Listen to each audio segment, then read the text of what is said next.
no es complicado. Hay cosas en las que necesitamos poner atención. Bien. Esta es la manera que ya ustedes saben que no puede faltar jamás en mi clase, aprendizaje con propósito. Estos 8 puntos que tienen acá son los más resaltantes y lo que necesitan saber para responder con solvencia el 80%, por lo menos el 80% de las preguntas del examen técnico. ¿Ok? Ya en 2 semanas, es decir, la semana siguiente a la parcial, veremos la segunda parte del cuello, que es cuello profundo. Ahí la cosa sí se complica un poco. El cuello profundo es un poquito más denso. No es imposible, pero hay que ponerle mucha atención. Entonces necesitamos, por supuesto, limitar el cuello. Saber que el cuello va de la mandíbula al tórax. Es decir, es esa región del cuerpo que une la cabeza con el tórax. Así que ahora, ya vamos a hablar igual de cuáles son los límites. Sí, un límite superior, una línea que pasa por debajo del maxilar inferior y luego se prolonga hacia la mastoide y inferiormente una línea que va desde la horquilla internal, la clavícula y el acromion.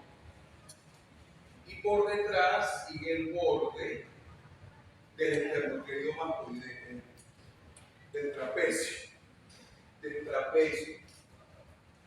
Entonces, que eso es el cuello, lo que para nosotros será cuello, y ahorita conversaremos de que cuando hablemos del cuello, y dependiendo de por dónde lo lean, le dirán cuello anterolateral a lo que está por delante del trapecio, del borde anterior del trapecio, y cuello posterior o nuca, lo que está por detrás de ese borde.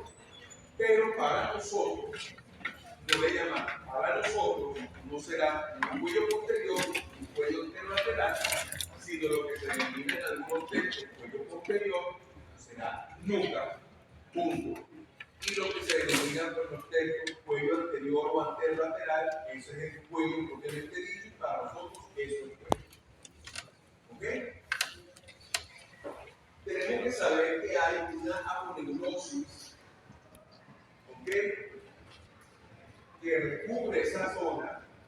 La aponeurosis es como que lo hubiesen plastificado por dentro.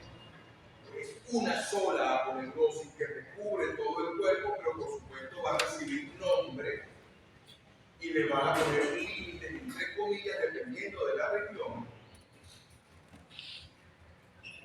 Y entonces ustedes van a ver que la aponeurosis del cuello se continúa con la de acá, se continúa con la del tórax, se continúa con la del hombro y la axila, se continúa. Es la misma cosa, lo que pasa es que le ponemos nombre dependiendo de la región.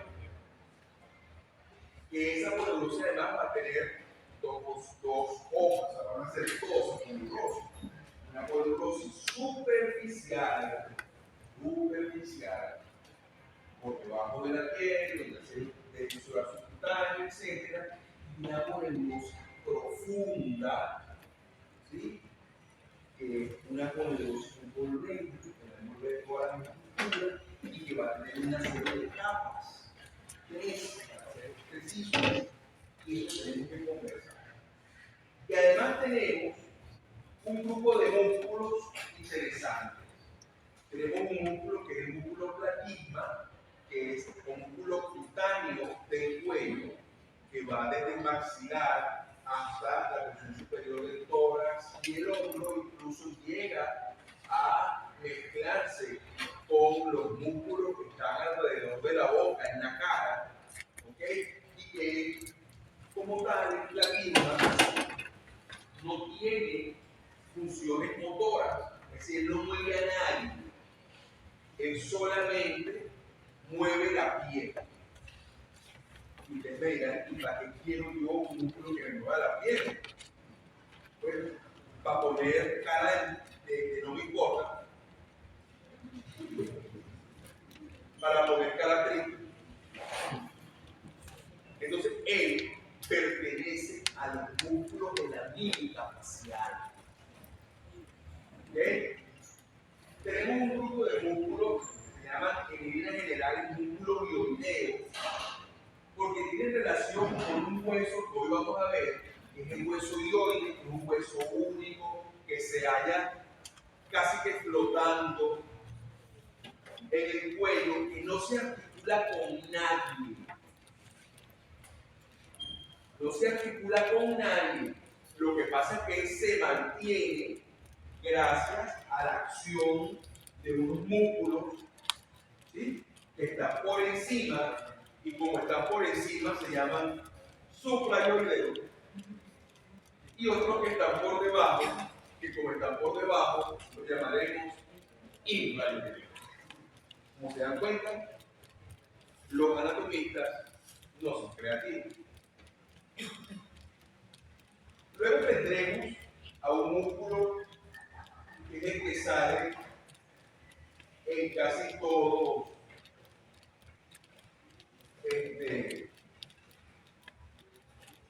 las preguntas, que salen casi todas las preguntas en ¿cómo se llama? Iba a decir tríada. Tibias, así, que salen las tibias.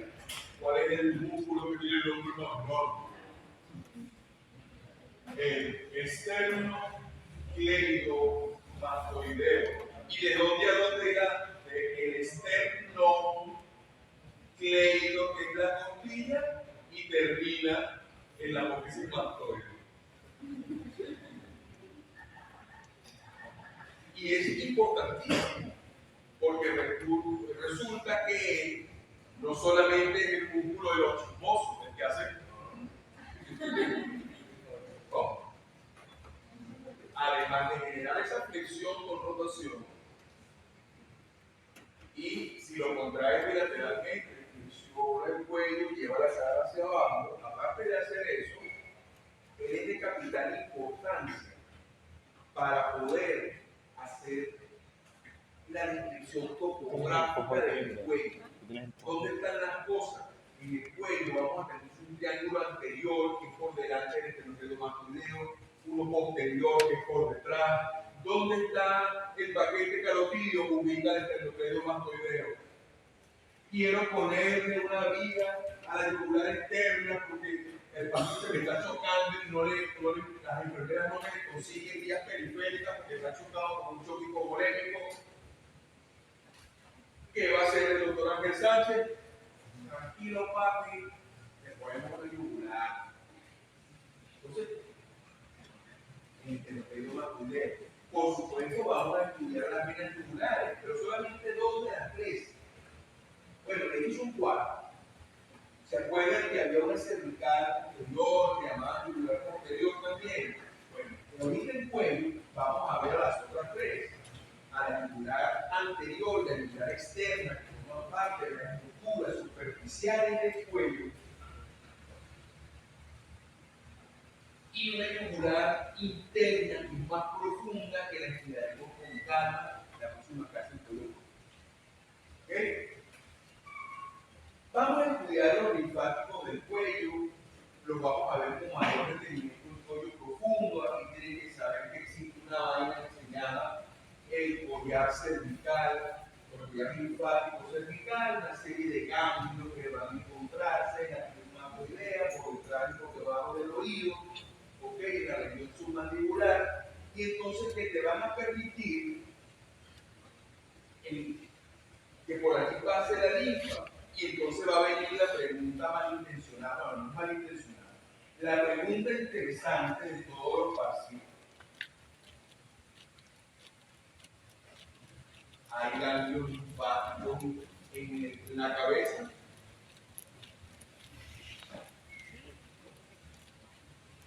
Respuesta: no.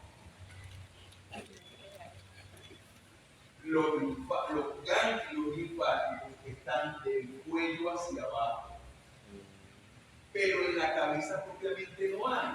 No tienen en la cabeza ganglios linfáticos dentro de la bóveda craneana no hay ganglios linfáticos. Y es importante que recordemos los linfáticos porque, tristemente, aparte de ayudarnos a diagnosticar un proceso infeccioso en las zonas vecinas,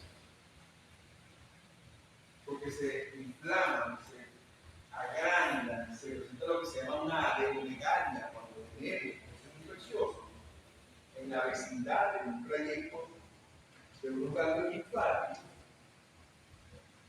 Existe tristemente una vaina que se llama cáncer. Y una de sus principales vías de diseminación es precisamente la vía linfática. Entonces, cuando alguno de ustedes quiera seguir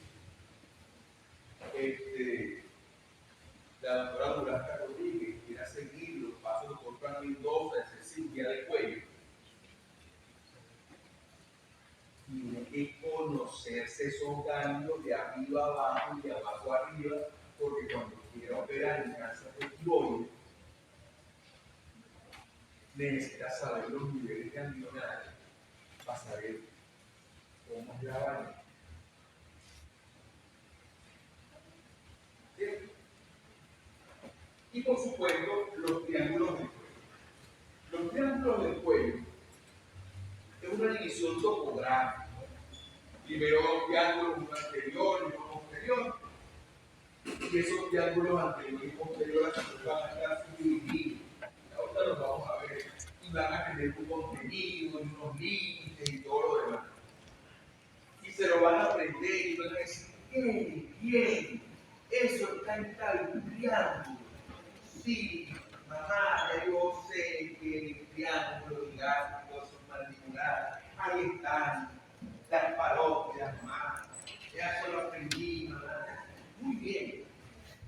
Y cuando entonces la doctora Durán Rodríguez llegue a hacer cirugía, se va a dar cuenta que el único que usa estos triángulos es el doctor Mendoza. Que el resto de los cirujanos ubican 3 zonas en el cuello, zona 1, zona 2 y zona 3, para decir, lo opero, no lo opero. Pero que esos triángulos son importantes para que puedan decir, esta bala entró aquí, ¿quién está allí?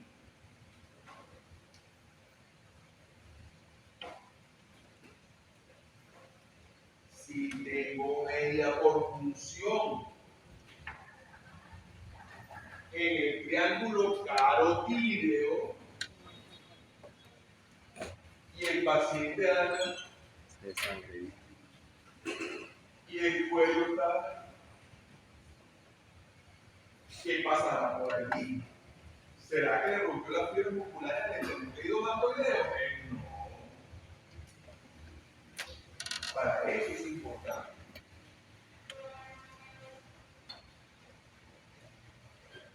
Entonces, empecemos ya propiamente. El cuello. Les había comentado entonces que el cuello es una porción del cuerpo, un segmento anatómico que nos une la cabeza con el tórax. Bien. Y tiene una importancia tremenda, porque es un área de paso. Todo lo que sale de la cabeza pasa por allí y todo lo que va para la cabeza sale por allí. O sea, entra a la cabeza por allí. ¿Ok? Además, es un sitio donde coinciden la parte respiratoria y la parte digestiva. Tenemos vasos de gran calibre, capaz de matar a una persona y desangrarla violentamente. Y como si eso fuera poco, están todos amuñados, cual sardinas en lata y en un espacio reducido. O sea, uno al lado del otro. Se fuera mucho. Mira, me estaba apretando. Puede ser. Pero es lo que estaba comentando entonces. La importancia clínica de cuidar el cuello. Bueno, que las estructuras que se disponen zonas acá, el cartílago tiroides, el hueso tiroides, miren acá las tiroides, grandes vasos como las yugular y las carótidas pasan por allí. Aquí está bien el esternocleido mastoideo. Aquí se ve la tráquea, por detrás la laringe, ¿ok? Hacia atrás de la tráquea, el nacimiento del esófago a este nivel. Esófago, ¿ok? Todo esto para acá. Entonces tengo problemas porque tengo el tubo digestivo, tengo además a la tiroides y por si fuera poco tengo trayectos nerviosos importantes. Voy a tener entonces el paso del nervio frénico, voy a tener el paso de los vagos y esos vagos van a tener una importancia particular porque voy a tener unas ramas que son los nervios recurrentes laringeos con los cuales conversaremos en cuello profundo y cuando alguno de ustedes haga cirugía de cuello y opere tiroides dirá el Jesús venoso. Doctor, no sé qué pasó.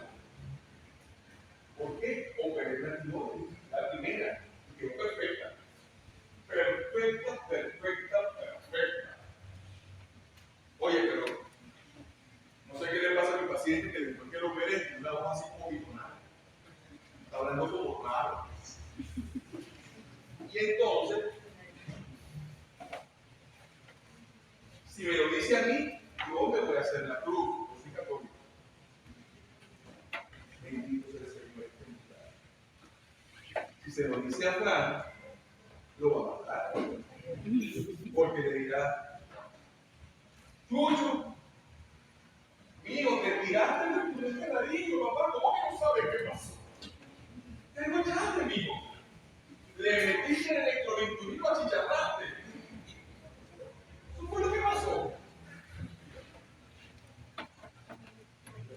Entonces ese cuello, ya se los había comentado, lo vamos a dividir en dos regiones, o se divide clásicamente en dos regiones.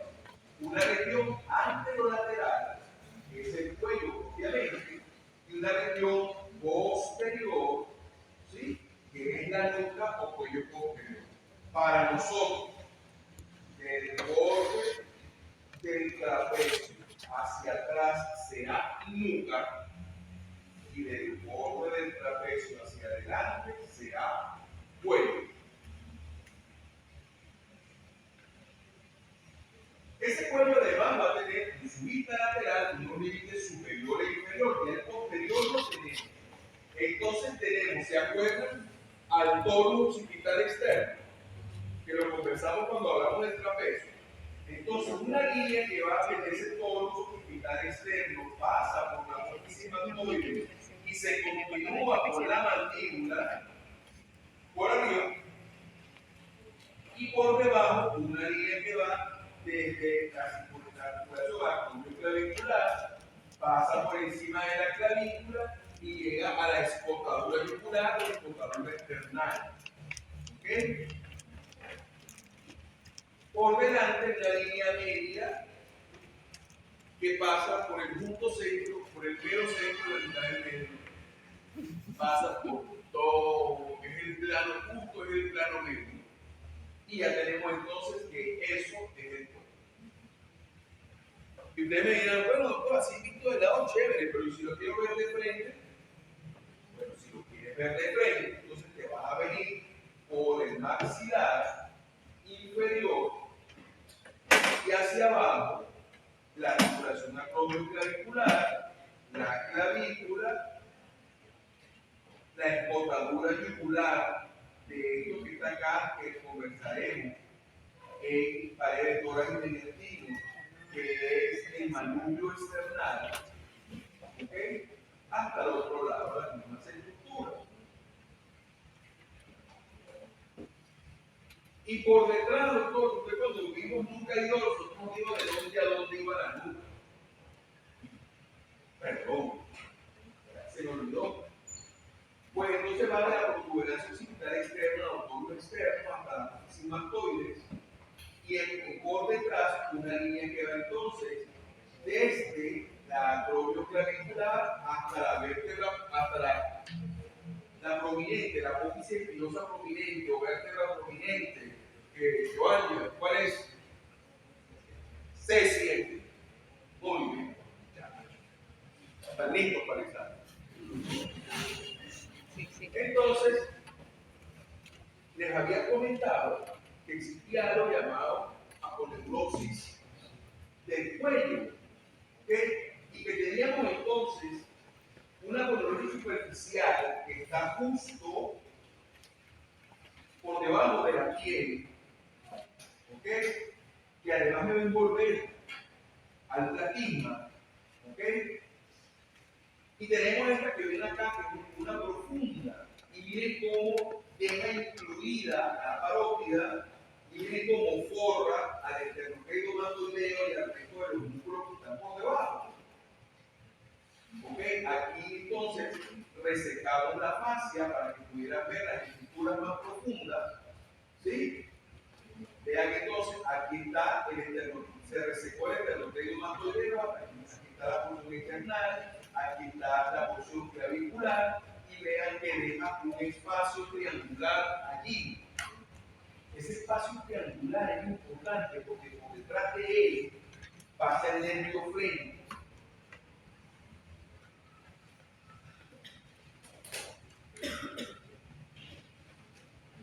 Y ustedes dirán, ¿y a mí qué? Nunca les ha dado oído.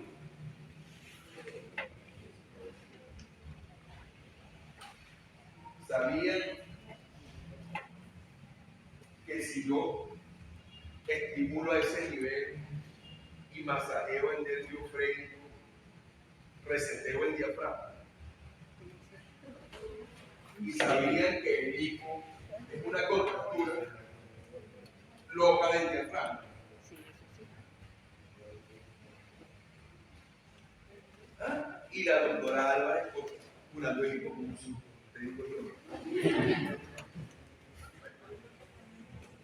Tome agua boca abajo, así.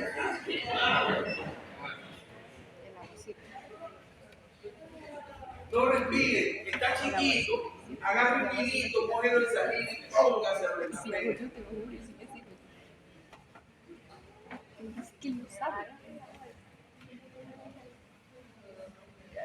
Entonces esa fascia superficial, la que está justo por debajo de la piel,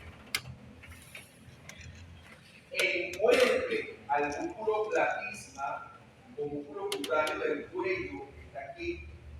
Este es un corte tomográfico, ¿ok? El dibujo de un corte tomográfico a nivel de C7.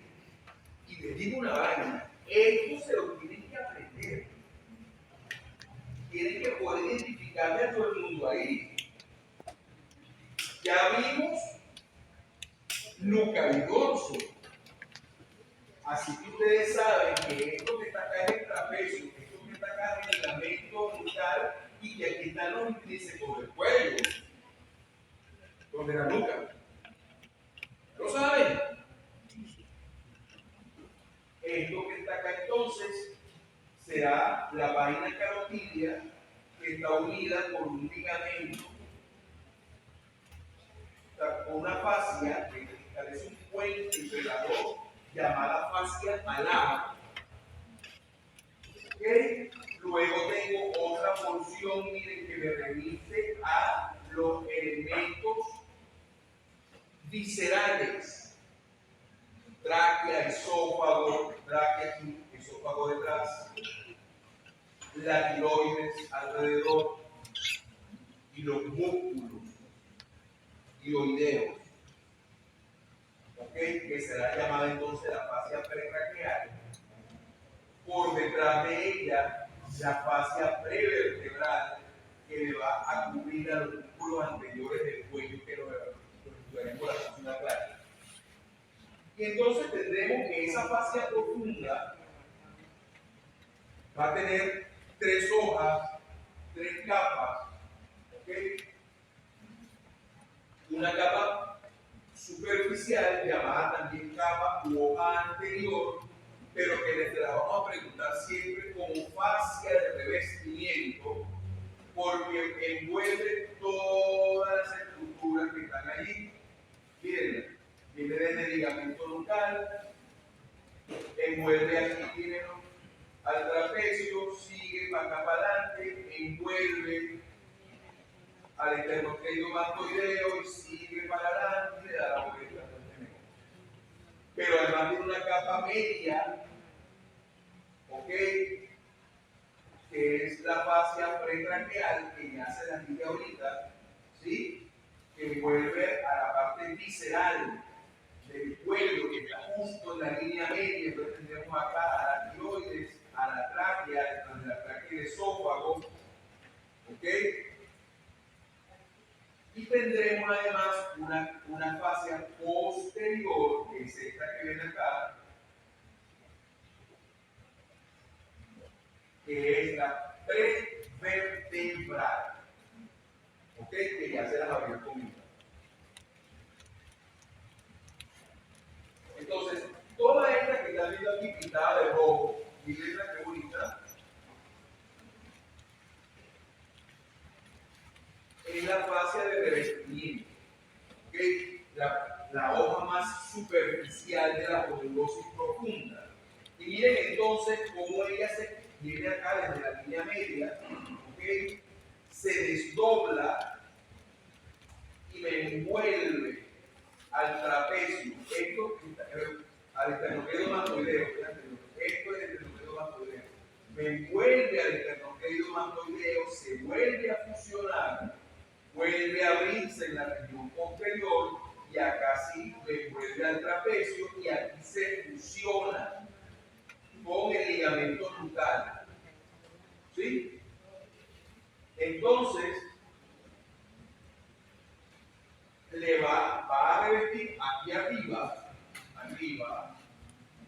me va a revestir además a las glándulas submandibulares y a la glándula parótida. ¿Ok?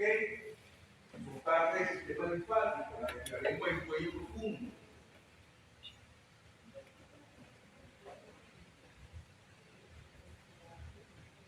Entonces, luego tenemos que esa fase de revestimiento, que es esta misma que están viendo acá, miren acá cómo se ve que envuelve al esternocleidomastoideo, va a tener un límite superior dado por el borde inferior de la mandíbula, ¿ok? Va a prolongarse en la cara hasta la cara cigomática y va a llegarse hasta atrás, hasta la apófisis mastoides y a la línea nucal, ¿ok? O línea oblicuo-occipital superior. ¿Lo recuerden? Y cuando vimos dorso, okay. Hacia anterior va a tapizar al hueso hioide, hacia inferior va a continuarse hacia el tórax. Hacia atrás, por supuesto, va a llegar hasta las espinosas cervicales y se va a fusionar con el ligamento nucal. Les comentaba entonces, inferiormente se continúa hacia el tórax, pero podemos decir que llega hasta el límite del cuello, es decir, la escotadura yugular, escotadura external o supraexternal, o escotadura yugular, del manubrio external, como prefieran, la clavícula y el acromion.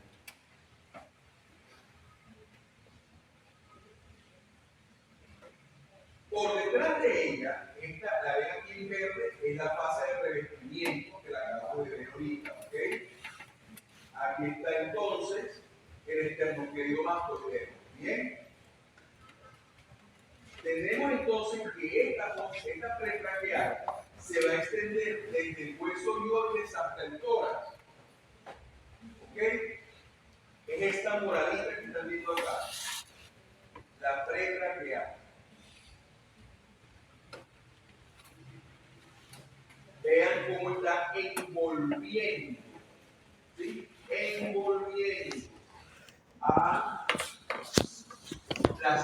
vísceras del compartimiento medial, central del cuello, es decir, la tiroides, la tráquea y el esófago. Estos puntos amarillos que ven acá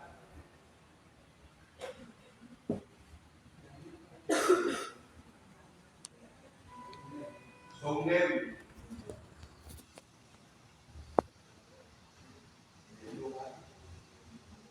¿Ok?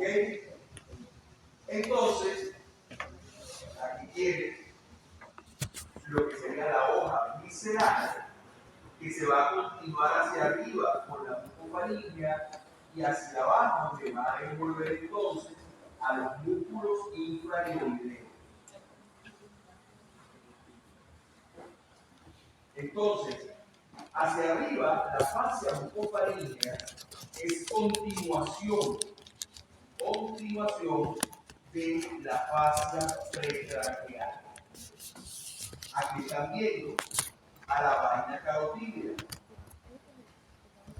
y esta poneurosis que tienen acá, en el espacio retrofaríngeo, en el espacio retrofaríngeo y la celda visceral es esta fascia que está acá, es la fascia alar.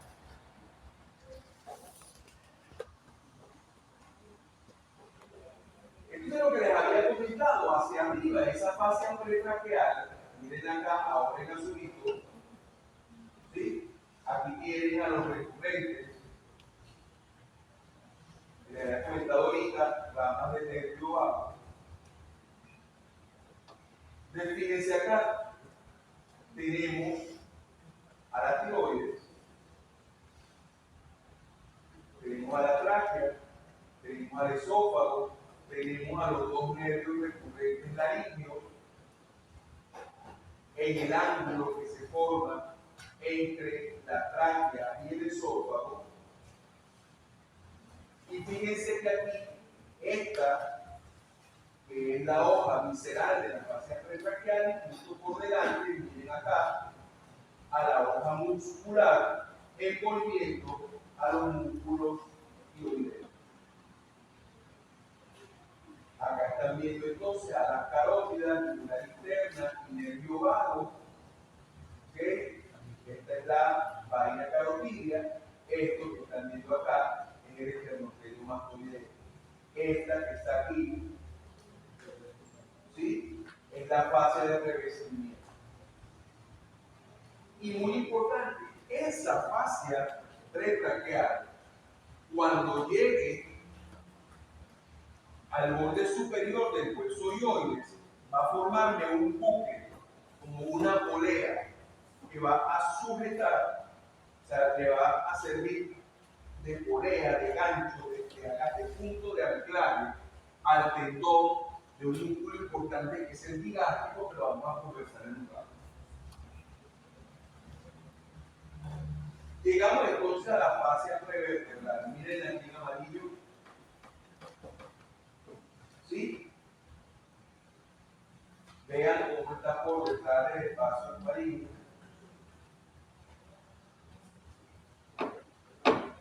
Vean cómo cubre a los músculos prevertebrales. Se prolonga hacia atrás, envolviéndome a los músculos intrínsecos de la nuca y se fusiona acá con el ligamento gluteal.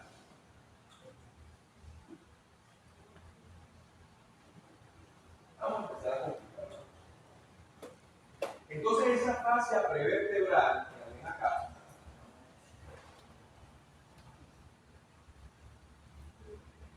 va a tener que se inserta hacia arriba en la base del cráneo y hacia abajo en la fase endotorácica y lo que sería parte del ligamento longitudinal anterior, ¿sí? Que se va a continuar lateralmente con la vaina axilar. ¿Lo recuerdan de cuando por allá vimos hombro, axila y brazo? Fíjense que entonces tenemos acá a la fase de revestimiento. ¿Sí? Esta roja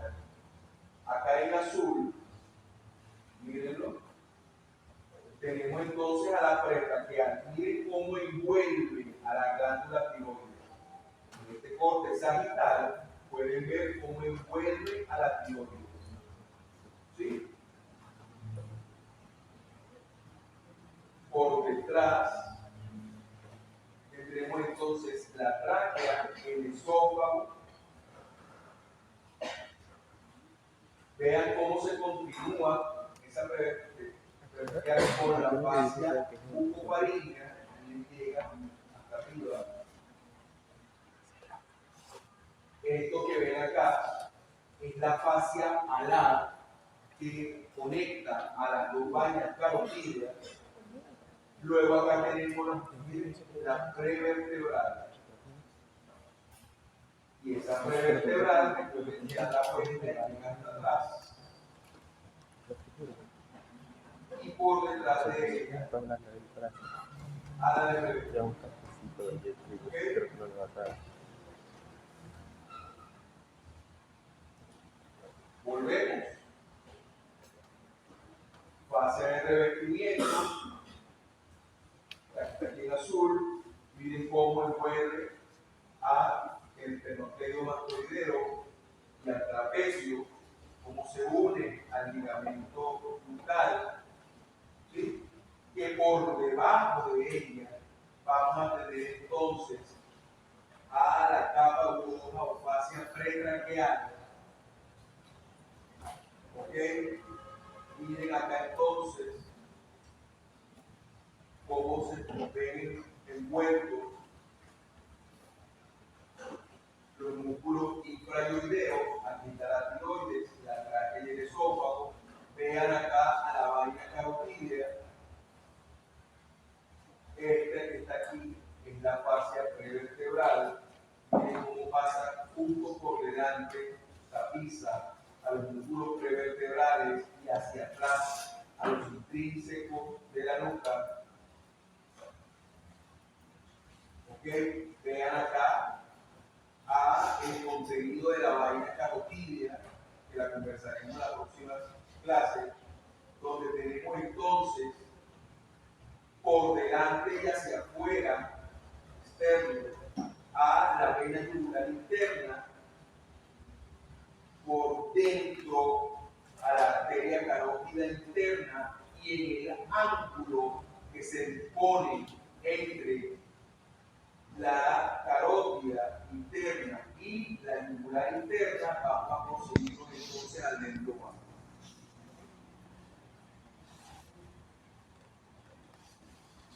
Esto es solamente para recordarnos. Cortesía de un profesor de anatomía mexicano, el doctor Diego Santiago.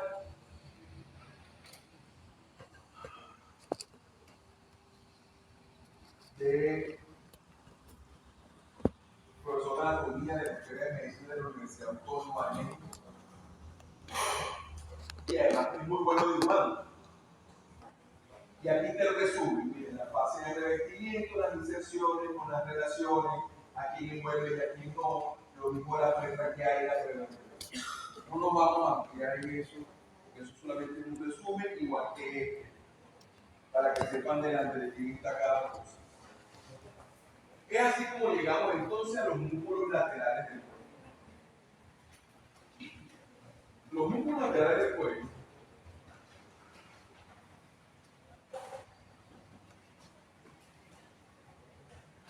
son tres, de los cuales ya hemos estudiado uno, que es este que está acá, que es el trapecio. Vemos entonces acá el esternocleido mastoideo y miren acá el músculo platísimo. Aquí en el esternocleido mastoideo, por detrás del esternocleido mastoideo, vamos a ver en unos minutos algo que se llama el punto de R, que es por donde emergen los nervios sensitivos del cuello. Y entonces tendremos, ¿ok?, a esos nervios sensitivos del cuello y llevando la inervación para la región posterior de la nuca, ¿sí? Estos que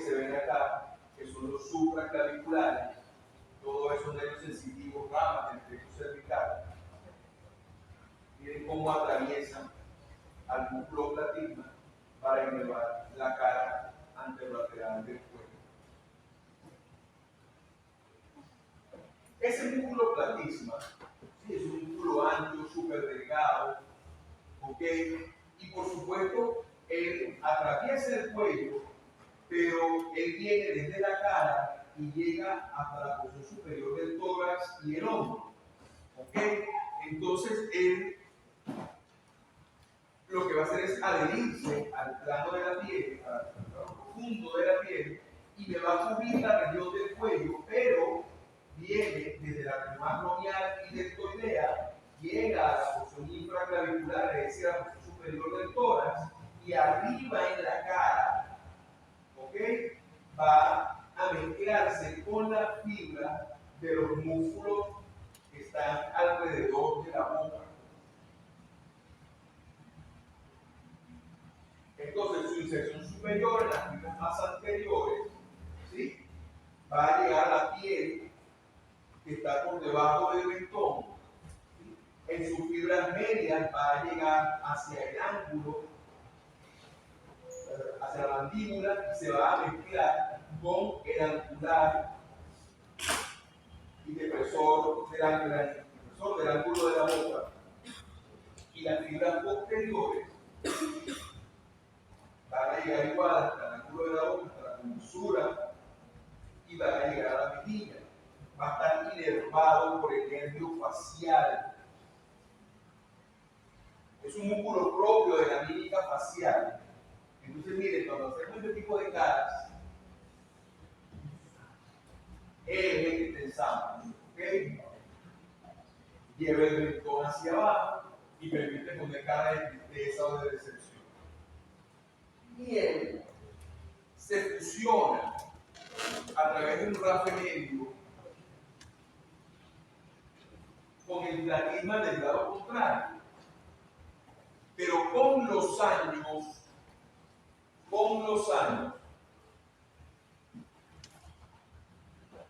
esa unión se hace más laxa y empiezan a verse a los lados del cuello dos pliegues. A mí ya se me ven, no estoy gordito, porque ya estoy viejo. Que serían este pliegue y este pliegue.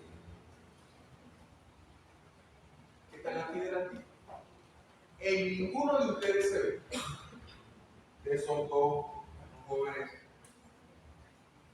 Así que en ninguno se ve. Pero seguramente en sus padres o abuelos sí. Sin necesidad de que usted haga o que ellos hagan así, van a ver esos pliegues. ¿Y qué va a hacer entonces? La doctora Alba, cirujano plástico, cuando le llegue esa vieja con plata que quiere verse joven, le dirá: no se preocupe, que funciona mi pequeñita, dice camo, te los uno con su cura y queda 20. Te voy a quitar como 10 años de encima.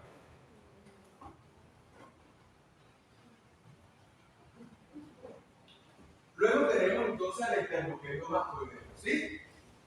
Ese esternocleidomastoideo es este músculo que está acá pintado de verde. Vean cómo viene desde el esternón, la porción external, cleido, la porción clavicular, luego asciende oblicuamente, tiene dirección oblicua de abajo hacia arriba, de adelante hacia atrás y de dentro hacia afuera, ¿ok? Para llegar finalmente a la apófisis mastoides, ¿ok? Entonces une al occipital y su apófisis mastoides con el tórax.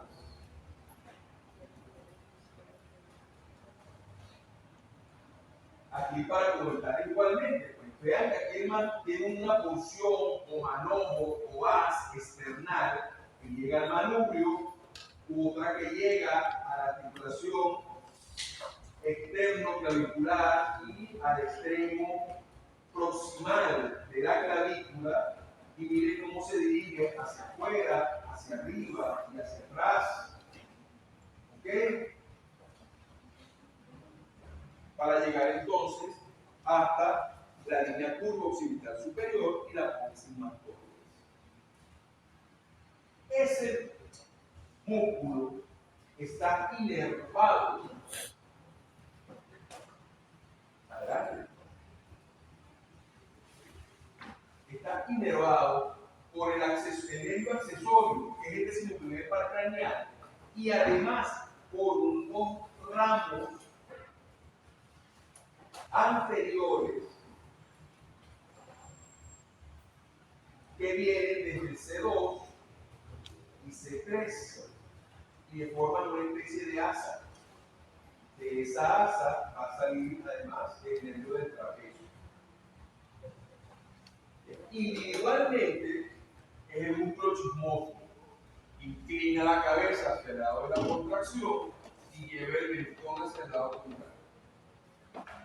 Pero bilateralmente flexionan la cabeza y llevan la cara hacia abajo.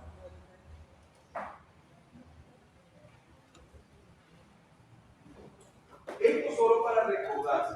Después ustedes copian, fotografían eso, que es un resumen de lo que es origen, inserción, inervación y acción de esos músculos superficiales.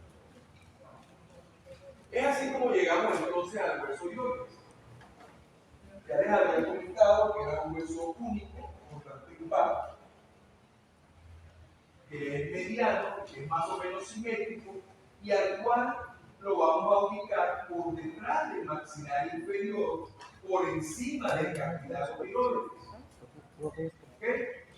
Fíjense que se le pueden describir tres porciones a grandes rasgos. Esta porción que está aquí en rojo, que es el cuerpo, y dos astas o cuernos a cada lado. Entonces, unos cuernos o astas mayores, que son las más grandes, y un cuerno menor o asta menor, que son las más pequeñas. Las astas mayores terminan en unas olivas que se llaman cóndilos tioideos. ¿Por qué me interesa? Porque a él llegan o de él parten los músculos tioideos, los que estén por encima de dioides, los llamaremos supraioideos. Entonces tendremos al digástrico. ¿Se acuerdan de esa polea que forma la fascia profunda? Aquí está la polea, el ganchito ese, miren cómo viene el digástrico. Pasa por debajo de la polea y va a seguir hasta el maxilar. Luego tenemos a este que está acá, que es el estiloideo, que se acuerdan lo que hacen los tendones de los flexores en la mano, ¿okay? Que se abre el superficial para que se superficialice el profundo. Bueno, el estiloideo hace lo mismo, se abre con la roqueta para que entre el músculo digástrico y pase hacia adelante. Luego vamos a tener entonces a los músculos miloioideo y profundo el genioideo. Luego por debajo vamos a tener entonces a los músculos infraioideos, al tiroioideo, al homoioideo, al esternoioideo y al esternotioideo. Empecemos entonces con los músculos supraioideos. Sencillo de aprender.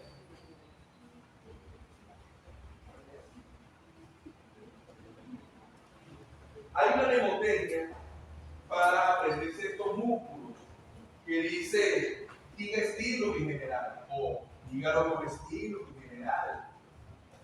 Y es porque ellos, de lateral a medial, son el digástrico, el estiloioideo, el miloioideo y el genioideo. ¿Ok? O genioideo, también lo van a conseguir en algunos libros. Entonces, diga estilo mi general, digástrico, mírenlo acá en verde, estilo del estiloioideo, mírenlo en amarillo, mi del miloioideo, aquí lo ven por ladrillo, y finalmente en general el genioideo o genioideo acá en azul. Lo pongo de este lado porque es más profundo, ¿ok? Y hay que quitar uno para verlo. Entonces, los músculos suprayoideos están situados todos por debajo del piso de la boca y por encima del hueso ioides. ¿Ok? Todos ellos me van a elevar el hueso ioides durante la deglución. ¿Ok? Y me van a ayudar a abrir la boca. ¿Ok? Así que son necesarios para poder tragar.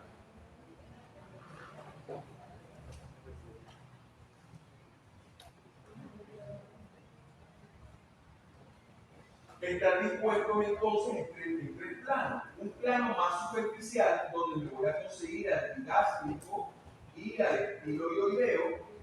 Un plano medio donde tengo al miloioideo. Y un plano más profundo donde tenemos entonces al genioideo o genioioideo. El músculo digástrico, su vientre tiene dos vientres, un vientre posterior y un vientre anterior, un tendón central. Es importante que lo recuerden, porque cuando se lo preguntemos en el examen, tanto teórico como práctico, y me lo señalen en un dibujo, usted no me puede decir, ese es el músculo digástrico. No. Me tiene que decir si el vientre anterior del digástrico o es el vientre posterior del músculo digástrico. ¿Ok?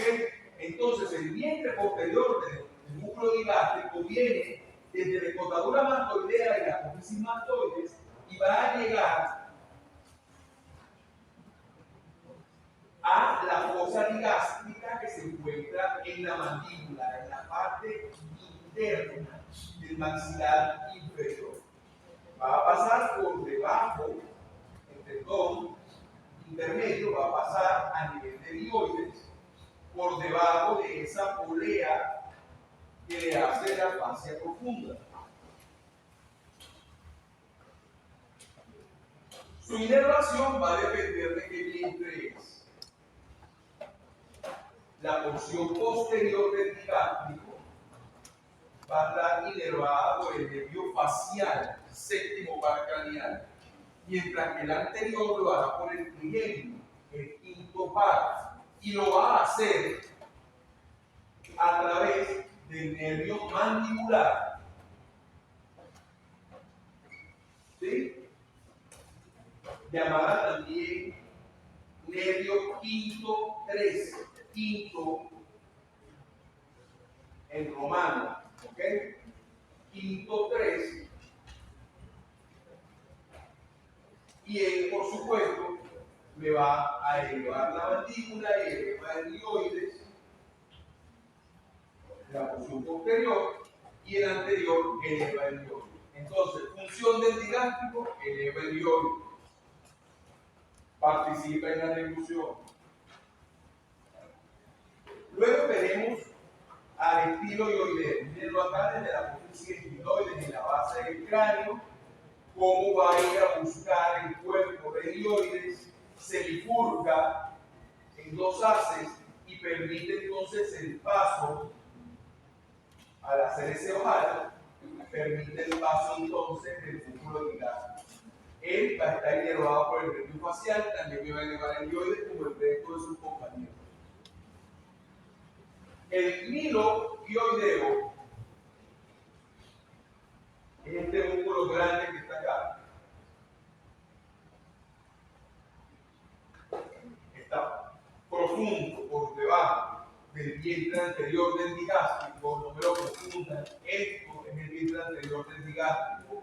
Este es el vientre posterior del digástrico. Este es el estiloioideo que forma parte del plano superficial. Y en el plano intermedio tenemos acá al músculo miloioideo. ¿Sí? Que va a venir desde la línea miloioidea, depende de la mandíbula, hasta el cuerpo del hueso ioides y se fusiona con el contralateral en este tendoncito que está acá, en estas fibras que están acá, que se llama rafe medio. Está inervado por el quinto trimestre del mandibular, rama ventrigeminal. La acción ya la conocemos. Profundo a él. Tenemos entonces al genioideo, genioideo. Viendo la mandíbula desde arriba, desde dentro de la boca, si quitáramos todo el tejido, el epitelio que lo recubre, nos vamos a conseguir al maxilar, a los dientes, las muelas, etc. Y vean que acá hay como una espinita. Vean aquí. ¿Sí? Eso se llama apófisis génica o espina mandibular inferior. De allí parte el genio o genioideo para insertarse entonces en la cara anterior del ióide. Esto es profundo, miren que estamos viéndolo desde dentro de la boca. Acá está el milioideo. O sea que descansa sobre el milioideo. Él va a estar inervado por el ramo anterior de C1, que se dispone justo por debajo. Él va como las rémoras de los tiburones. ¿Sí? ¿Se acuerdan que los tiburones grandes, algunas ballenas, llevan un pececito debajo que los acompaña todo el tiempo? Una rémora. Bueno, él, podemos decir que el milioideo es la rémora, porque va debajo de él. ¿Okay? Él va a estar elevado por el hipogloso, que es el 12º barranco. Llegamos entonces a los músculos infrayoideos, ¿sí? Tiroideo, homoyoideo, esternoyoideo y esternotioideo. Y entonces ustedes me dirán, bueno, doctor, si nos dio una nemotecnia para los supra, ¿qué pasó con los infra? Bueno, fácil. Este hombre está tirado. No se fue que le dieron un tiro o que estaba echando al suelo.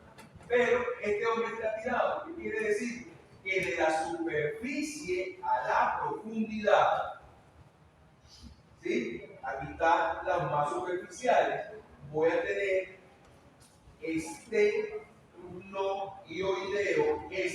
esternoioideo, lateralmente a él, al homoioideo. El esternoioideo se llama así porque parte del esternón, del manubrio esternal, y va a llegar entonces al ioides. El homoioideo viene desde la escápula. ¿Se acuerdan que también le dicen homóplato? Por eso es homo, de homóplato, y va a terminar también en el ioides.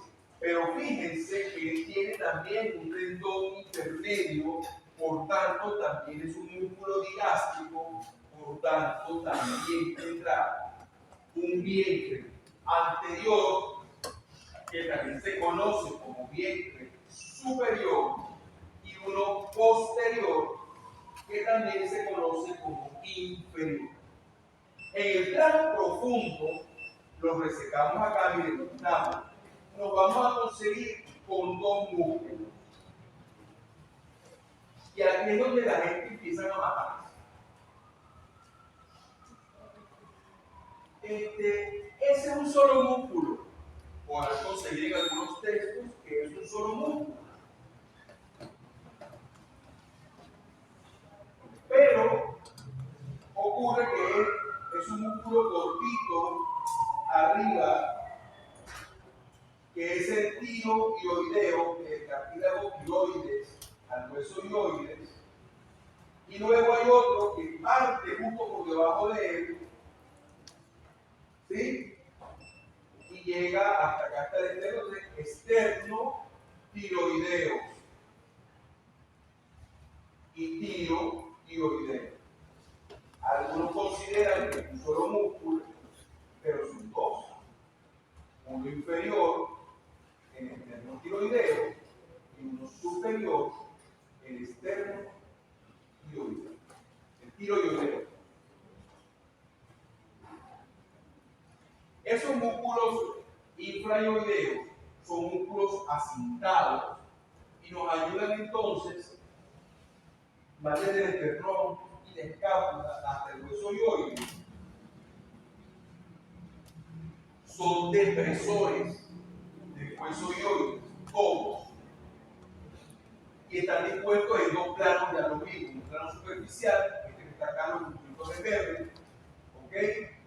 Que son entonces el homoioideo y el externo ioideo, y un plano profundo también de dos músculos, uno pequeño superior, que es el tiroideo, y uno más largo inferior, que es el externo tiroideo.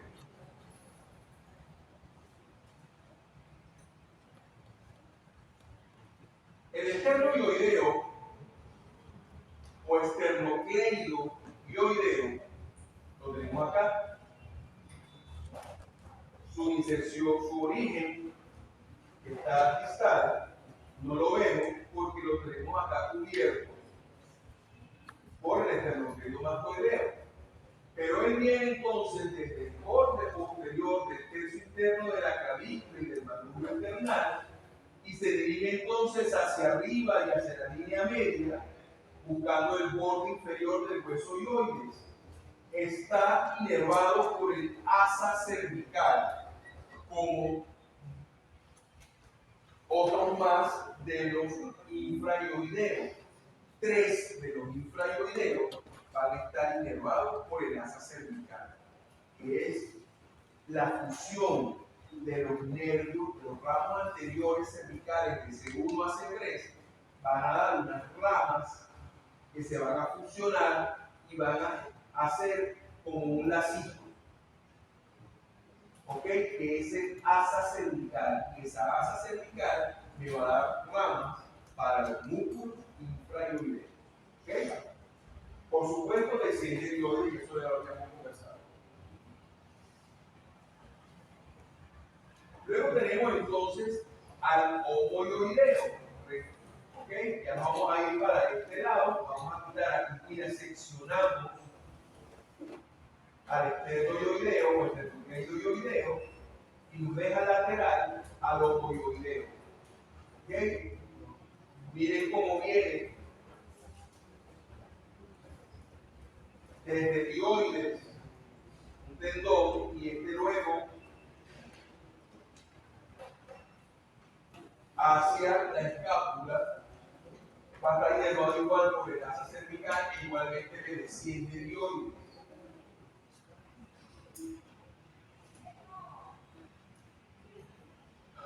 El esternocleidoideo es este que está acá.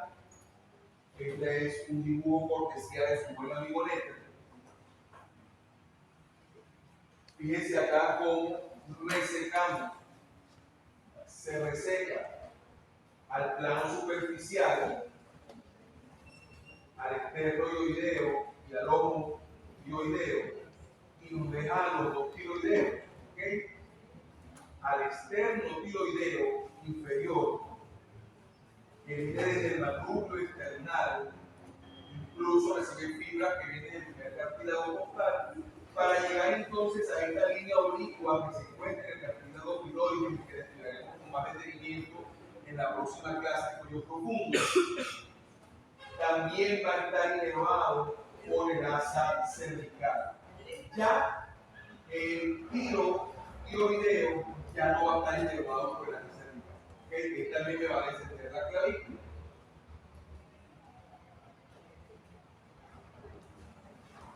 Llegamos entonces al tiroideo, al más pequeñito de los profundos, que se encuentra por encima de esa línea oblicua, ¿ok?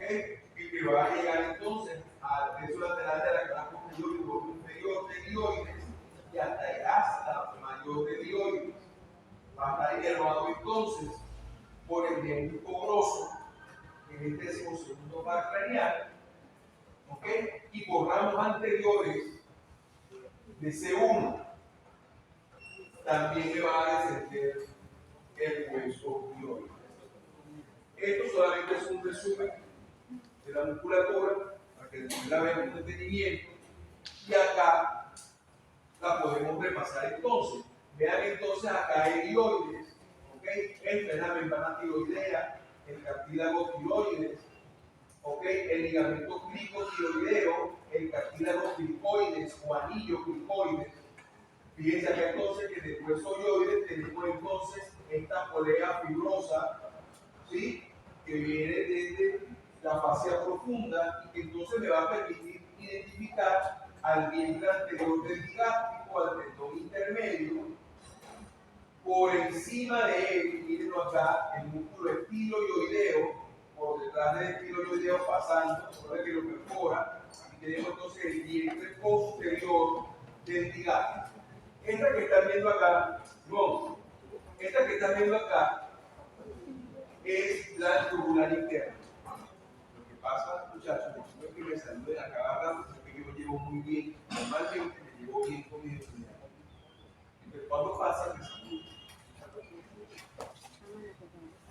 Y no lo voy a dejar saludar. Acá tenemos entonces la línea media de la tráquea, aquí vemos entonces al istmo de la glándula tiroides. Vemos acá que están resecados el plano superficial. Tenemos entonces acá parte de lo que será el esternoioideo y el homoioideo que está resecado acá, pero aquí se ve completo. Miren, el esternoioideo o esternocleidoioideo y el homoioideo. Miren la relación del tendón intermedio del homoioideo con la vena yugular interna. Después se lo preguntan en el examen. ¿Parte de la con el digástrico? No. Con este tendón del homoioideo. Si resecamos el plano superficial, lo vamos a conseguir entonces con los dos del plano profundo. Entonces, el externo tiroideo y el tiroideo. Aquí arriba, por supuesto, vamos a tener, ya lo hemos conversado, al tiroideo en el plano intermedio y al tiroideo no lo vamos a ver porque no hemos resecado a ninguno de los dos tiroideos para que lo vean en el plano más profundo. Ya falta poco. Ya pasamos la mitad de la. Esta es la inervación de los músculos infraioideos. ¿Sí? Vean entonces cómo viene el nervio cobroso, que es el decimosegundo par craneal, y él viene cabalgando, viene junto con el ramo anterior de C1. Esto que está acá es el plecho cervical, que lo vamos a estudiar con más detenimiento en la próxima clase.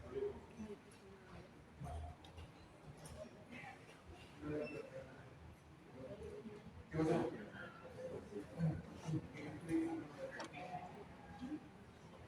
Sí, hay un plexo por lóbulo, plexo braquial, para que lloren en el primer parcial, el plexo cervical, para que se ríen en el segundo, porque es tonto, y el plexo lumbosacro, para que vuelvan a llorar en el último parcial. Redistribuye.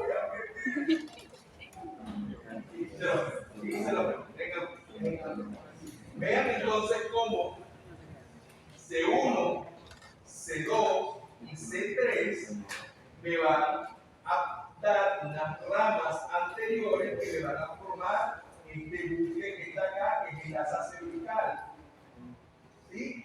Y vean cómo esa asa cervical me va a dar entonces una rama para el homoioideo, una rama para el esternotiroideo, una rama para el esternoioideo, ¿ok? Y esta otra rama que está acá, que es para el vientre inferior del homoioideo, que me va a dar para los dos, ¿ok? Además me va a dar estas ramas sensitivas que están acá, que son los nervios supraclaviculares, pero que ellas tienen normalmente de C3 y C4.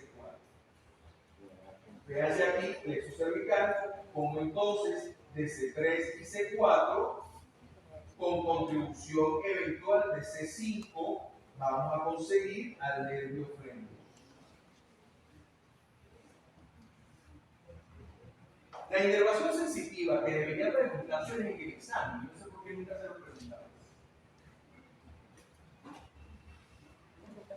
La inervación sensitiva del cuello va a venir limitada enteramente del pecho cervical. Entonces vamos a tener un área que está por debajo del pabellón auricular, que va a abrir, que es el área del nervio auricular mayor, va a aparecer en C3.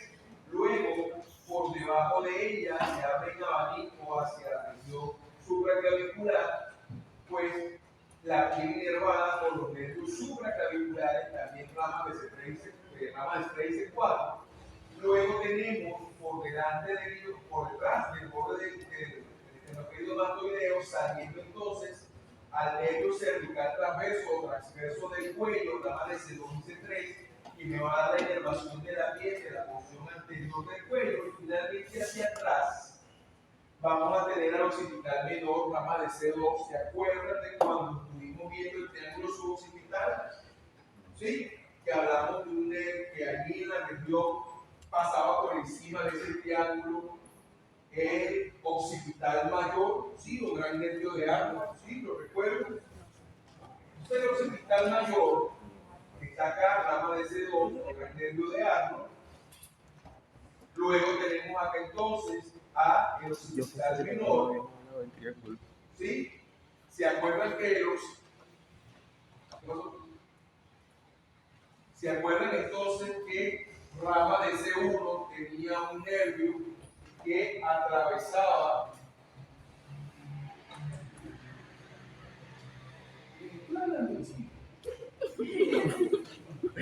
lo vi una semana pasada, lo metieron, estaban preparando el primer parcial. Entonces, vamos a tener que hacia abajo, ¿sí? Estamos atentos a los rasgos cutáneos posteriores de C4 a C1. ¿Okay? Si este que está acá, fíjense, el esternocleidomastoideo, esto que ven aquí, ¿sí? Sería cutáneamente lo que se llama el punto de Ehrlich, y miren cómo de ahí salen las ramas sensitivas, ¿sí? Del pecho cervical, la gran mayoría de ellas, que son el cervical transverso o el transverso del cuello, el occipital menor y el auricular mayor, ¿sí?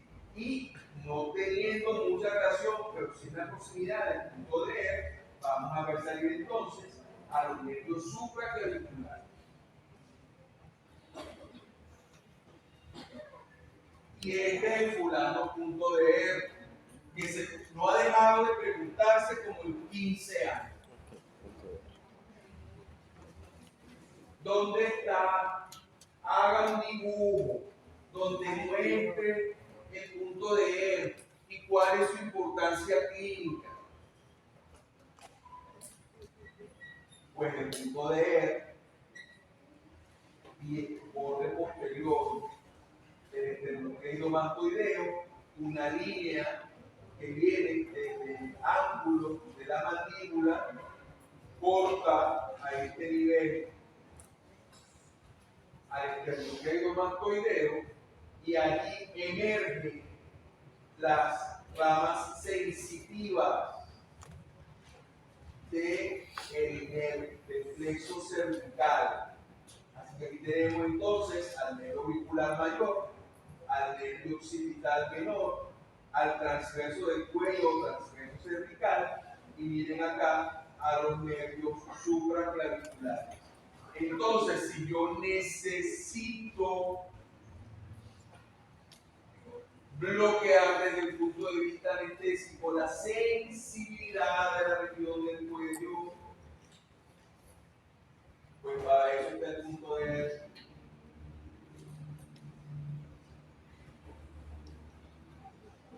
el drenaje venoso superficial. Me falta poco. El drenaje venoso superficial viene dado por dos venas grandes. Dos grandes venas superficiales. La yugular anterior, hay dos, una de cada lado, derecha e izquierda, están sobre la línea media. Miren acá.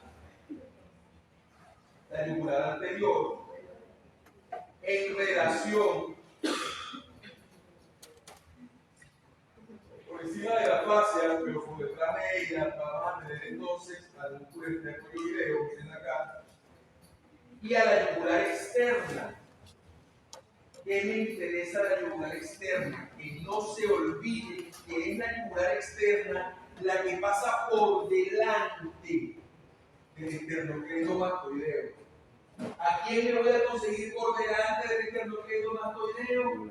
A la vena yugular externa. La vena yugular interna también tiene relación con el esternocleidomastoideo, sí, pero la que pasa por encima, la que se adosa, la que se apoya, la que lo cruza, de esta manera se lo van a preguntar, es la yugular interna. La yugular interna siempre se les va a preguntar con ocasión de la vaina carotídea.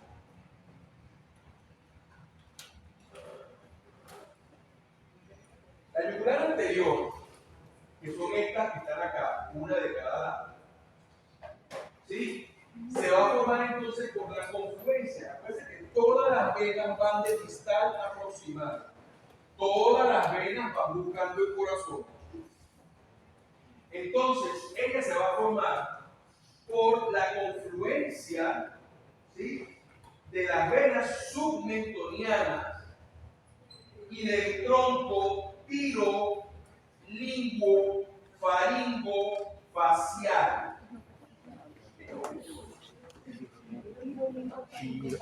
Tiro lingo-faringo. Tiro-lingo-faringo-facial. Tiro lingo-faringo-facial.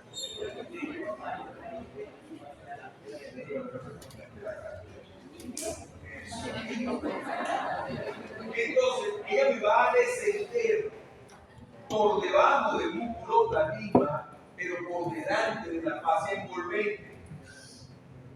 Va a terminar en la subclavia, pero se van a asociar, va a establecer puentes para determinar un circuito venoso con la yugular interna, que está acá, con la yugular externa, que es esta que está acá, porque aquí lo que hicimos fue que quitamos el esternocleidomastoideo para que puedan ver la yugular externa y la yugular interna. ¿Ok? Y además, se van a asociar la yugular anterior de un lado con la yugular anterior del otro lado en esta vena que me encanta preguntar en el práctico, pero no se lo digan a nadie, siempre nosotros. Que su compañero no sepa para que ellos no respondan solamente ustedes, para ver en la clase. Que es el arco venoso yugular. No, mentira, sí, después. La yugular externa, la ven acá. ¿Ok? Ella viene por la confluencia de las venas retromandibulares, ¿sí?, con las auriculares posteriores. Miren cómo se superpone, atraviesa, cruza al esternocleidomastoideo. Va a recibir tributaria de las venas cervicales transversas, de las venas supraescapulares y por supuesto va a recibir tributaria de la yugular anterior, lo hemos conversado ahorita. Ella se va a dirigir entonces por debajo del platisma y por delante del esternocleidomastoideo, se dirige oblicuamente profundo al platisma, perfora la fase de revestimiento y va a descender entonces a la región cervical lateral y va a terminar desaguando en la vena subclavia. Entonces, en una imagen como esta, donde ven el esternocleidomastoideo, donde ven entonces los nervios transversos cervicales, o transverso del cuello, donde ven entonces las ramas sensitivas del plexo cervical, Vean entonces cómo la vena yugular externa, ¿sí?, cruza al esternocleidomastoideo, se adosa a él, pasa entre él y el diafragma y tiene, miren, relación particularmente importante con el nervio transverso del cuello o cervical transverso. Las vemos acá nuevamente. La yugular anterior, la yugular externa, miren acá los nervios cervicales transversos, miren acá el esternocleidomastoideo, miren cómo pasa la yugular externa. Y si retiramos a el esternocleidomastoideo, cortamos y lo sacamos a la yugular externa, nos vamos a conseguir entonces debajo a la yugular interna. Y así como la yugular externa tiene relación importante con los nervios transversos cervicales, la yugular interna, que la estudiaremos en la próxima clase, tiene relación importantísima con el asa cervical. Miren acá. ¿Se acuerdan que el asa cervical va a inervar a 3 de los 4 músculos infraorbitales? ¿Sí? Muy bien. En memoria. Ustedes son tremendo. Pero fíjense que esa asa cervical, y miren quién viene acá, acá tienen entonces al plexo braquial. Por tanto, como ese punto de ER, así como me puede permitir a mí el bloqueo sensitivo, también lo puedo usar. Mírenlo aquí, mírenlo aquí, mírenlo aquí, mírenlo aquí. Aquí están los supraclaviculares, pero profundamente yo me voy a conseguir a el plexo braquial. Así que a través del punto de R, yo no solamente voy a conseguir la inervación, el bloqueo sensitivo del cuello, sino que lo puedo usar como punto de referencia para hacer un bloqueo del plexo braquial completo. Entonces, cuando el doctor Azuane, anestesiólogo, le vaya a dar un caso al doctor César Argüelles, cirujano de manos, y le diga, güey, coño, Figuerito, chico, yo voy a hacer esta fractura de húmero, una paleta general. Está joven, eso es un rápalo. Eso es rapidito, eso es un rápalo, chico. Es un muchachito, vale. Le voy a pasar un clavito ahí, tú sabes, de pajita, unos esteros, otros clavos flexibles de titanio, chico. Me voy a demorar 20 minutos, 30 minutos. Entonces Miguel dirá, me da un fastidio jugar este partido. Tranquilo, César. Vamos a dar a este chico un bloqueo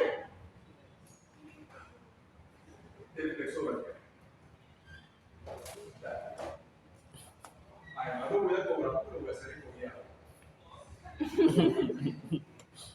Y entonces se va a ubicar el punto de herpes y va a ubicar entonces a ese plexo braquial, me lo bloquea todo.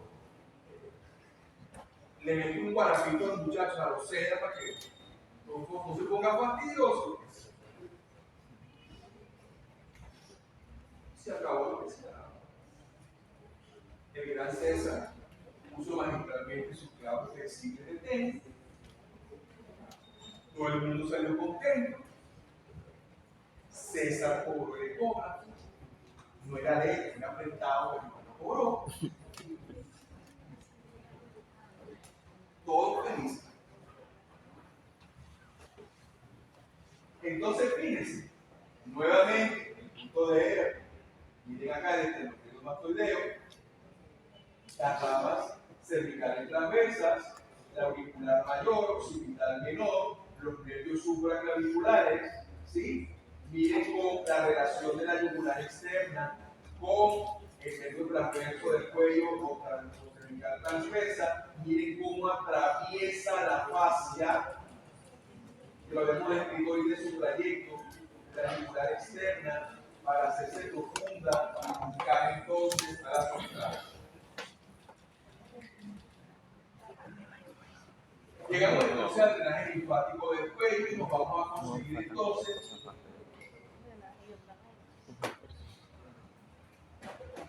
estos 5 grupos ganglionarios. Vamos a tener entonces unos occipitales por detrás del pabellón auricular en relación con la mastoides, ¿sí? Aquí tiene el esternocleido mastoideo. Vamos a conseguirlo entonces un grupo occipital, un grupo preauricular, ¿sí? Un grupo parotídeo por detrás del ángulo del maxilar inferior, un grupo submandibular y un grupo submentoniano hacia la línea media. ¿Ok? Estos 5 grupos van a ser entonces el collar pericervical. ¿Ok? Perdón. Lo vemos acá nuevamente. Tenemos entonces estos occipitales, miren como los ganglios, los nódulos occipitales, ¿sí? Van drenando la linfa de la región posterior del cráneo, ¿sí? Luego los preauriculares van a drenarlo de la porción temporal y frontal. Luego de la cara van a llegar a los parotídeos de la región nasal y bucal, van a drenar hacia los submandibulares y hacia la submentoniana. Oye, qué fastidio, doctor Rivero, porque tenemos que saber de dónde viene. Obvio, microbio.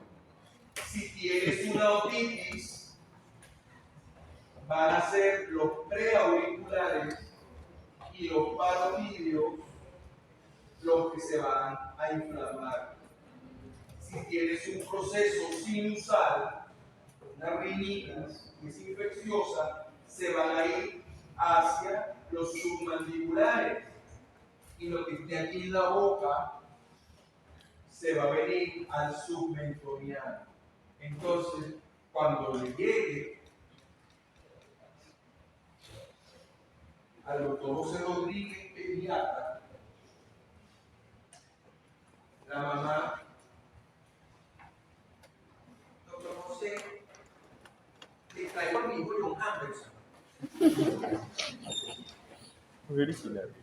Usted sabe que usted me vio a John Winterman la semana pasada. Ahora John Anderson tiene fiebre, doctor. Pero es que este carajo, ¿sabe que usted a John Anderson, usted le dio la garganta la semana pasada, pero este muchacho, y me mostró cómo se veían las amígdalas y todo, pero este muchacho desgraciado no abre la boca. Le dirá a José, tranquila, papá, no pasa nada, empieza a palpable. ¿Ha tenido fiebre? Sí, doctor. ¿Más de noche? Sí, doctor. ¿Tiembla con la fiebre? Sí, doctor. ¿No quiere comer? No quiere comer, doctor. Puro tetero ese desgraciado. Y ella estaba comiendo miga de la hija. Entonces le va a sentir los ganglios parotídeos y le va a decir, tranquila mamá, soy una amiguelita. Hace falta que la vea. Se queda los ganglios, tiene 4 patas, ladra, le pelea a los gatos, es un perro. Es una amiguelita. Tranquila mamá. Como los hijos tuyos, ninguno son alérgicos a la penicilina, vamos a mandar el mucicilina clavulana y ya está. Yo sabía, no sé, que puede ser usted el pediatra de los chavos míos.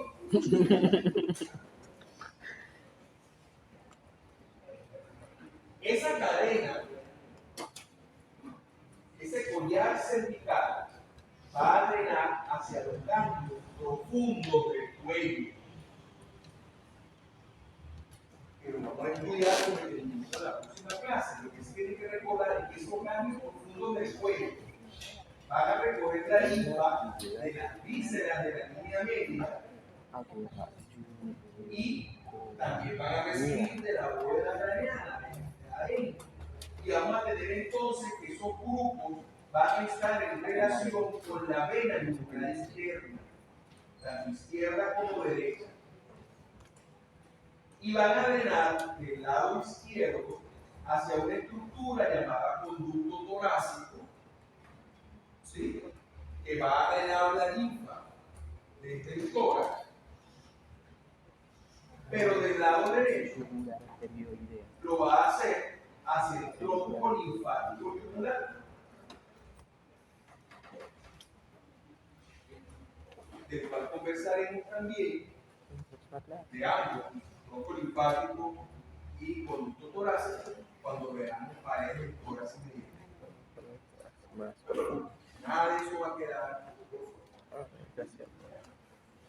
Ya llegamos a la parte final de la clase. Por fin.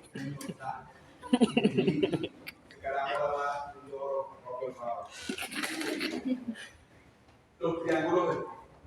Esta es la última porción. No es que es la última lámina, es la última parte. ¿Okay? Tenemos entonces acá este cadáver. Miren qué bonito se ve el músculo temporal. El macetero. ¿Sabían que el macetero trivia? Es uno de los músculos más potentes del cuerpo.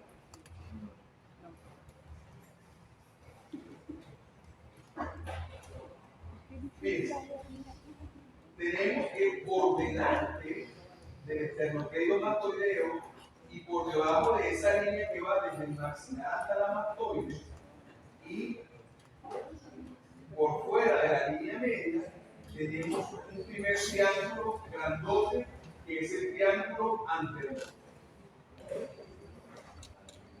Sí, ya te lo voy a decir. Borde superior, una línea que va desde la mastoide, borde inferior del maxilar, ¿sí? Línea media anterior, línea media del cuello, posterior, borde anterior del esternocleidomastoideo. Ese es el triángulo anterior. El triángulo posterior viene por el borde posterior del esternocleidomastoideo, borde anterior del trapecio y la clavícula como límite inferior. Ese es el triángulo cervical posterior. ¿Por qué no tenías que angustiarte por lo que estaba diciendo? Pero vamos a tener que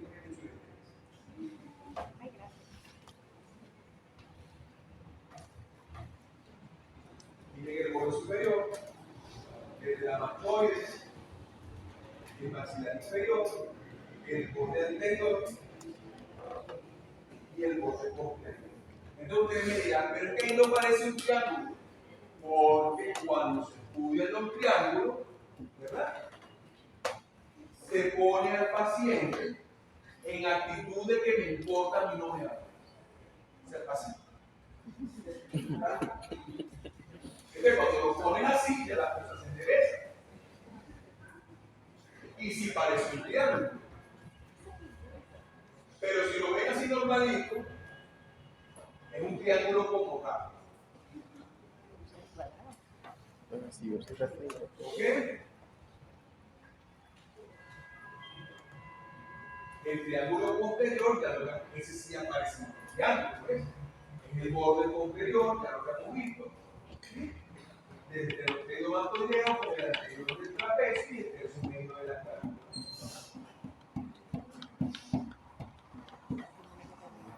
Fácil. Fácil. Vamos a complicarlo un poquito. Este dibujo sale en el examen. Saquen fotos, cópienselo.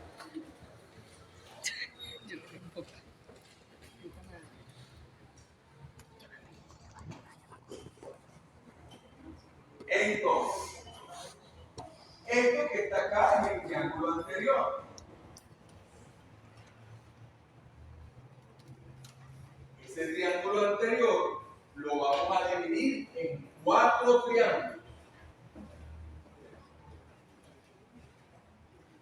¿Qué pasa? Y lo vamos a dividir en 4 triángulos.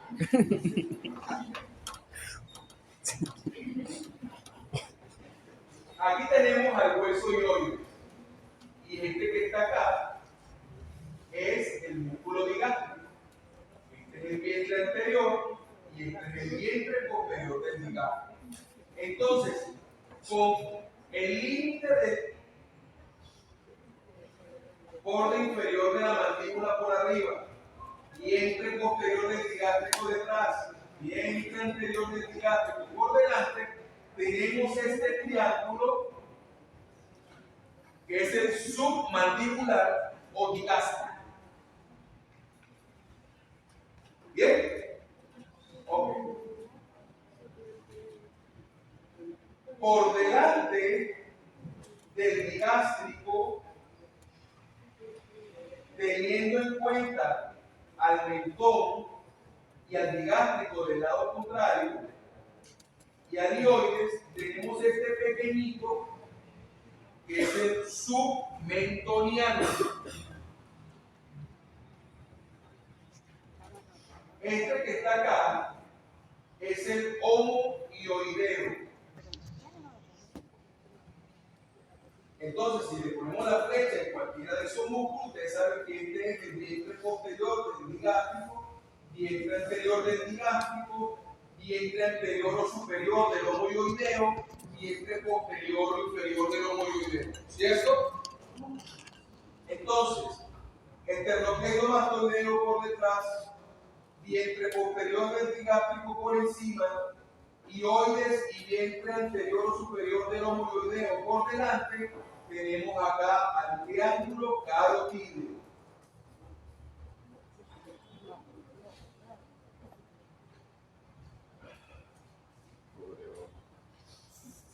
Luego, por debajo del vientre anterior o superior del homohioideo, por delante del fascículo external del esternocleidomastoideo y con la línea media como límite anterior, vamos a conseguirnos acá al triángulo muscular.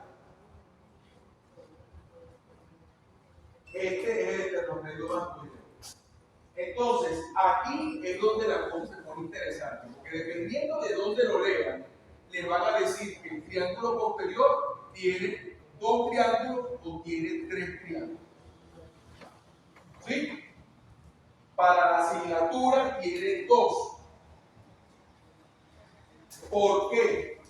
Porque si yo tengo que tomar en cuenta al borde posterior del esternocleidomastoideo, este triangulito pequeño que está acá, que algunos describen como triángulo frénico, que está entre la porción clavicular y la porción external del esternocleidomastoideo, que tiene como base a la clavícula, y que es importante porque por detrás de él pasa el nervio frénico, no pertenece a ninguno de los triángulos. No pertenece a ninguno. Él quedó por fuera como lo voy a ver. Entonces, para nosotros, a él no lo vamos a ver. En el triángulo posterior, para nosotros, solamente estará este triángulo grande que está con límite anterior al borde posterior del esternocleidomastoideo, límite posterior al borde anterior del trapecio y como límite inferior al vientre posterior o inferior del homohioideo, tendremos entonces al triángulo occipital. Y por debajo del vientre posterior o inferior del homoioideo, con límite anterior a la porción clavicular del esternocleidomastoideo y con base en el tercio medio de la clavícula, tendremos entonces al homo clavicular. Homo por homoioideo, clavicular homo.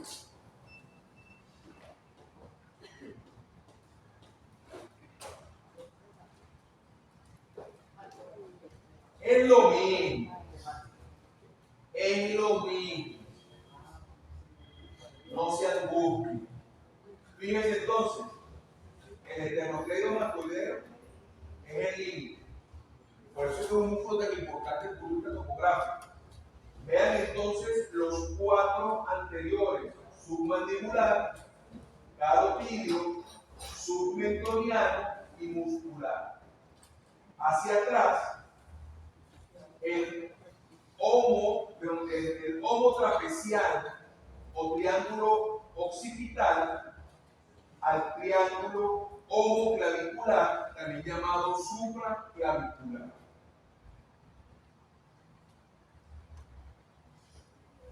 Aquí para que vean los triángulos que pertenecen al triángulo cervical anterior, es decir, las subdivisiones del triángulo cervical anterior.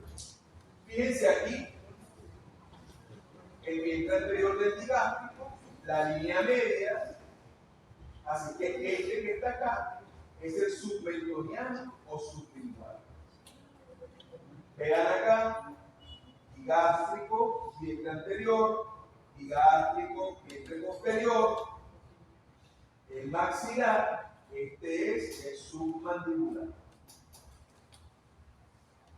Vean acá, vientre posterior del digástrico, esternocleidomastoideo, el vientre superior del homoioideo, el carotidio.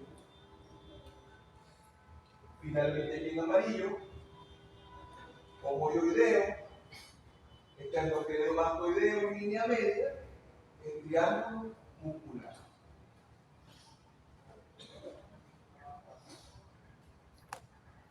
Ustedes dirán, este carajo se ve aquí.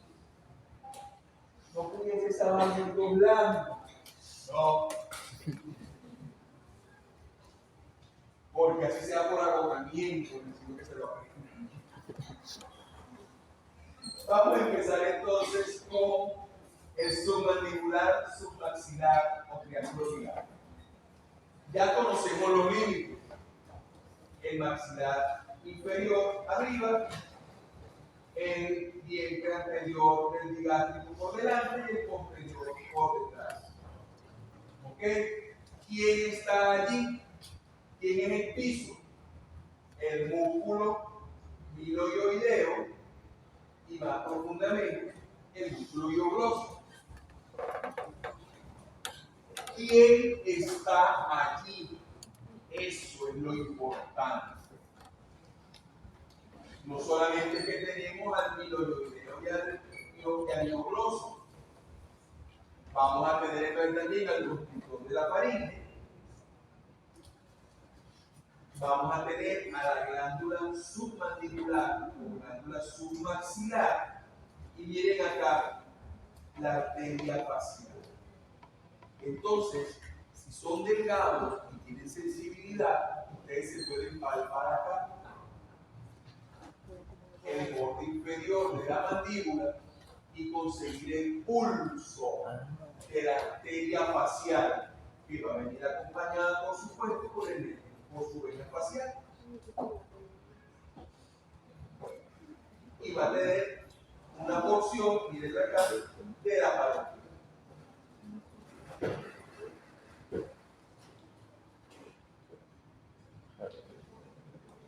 Bajamos entonces al triángulo carotidio. Me disculpan las láminas en inglés. Lo que pasa es que a veces tienen dibujo más bonito. Es más didáctico, sobre todo. Entonces, fíjense.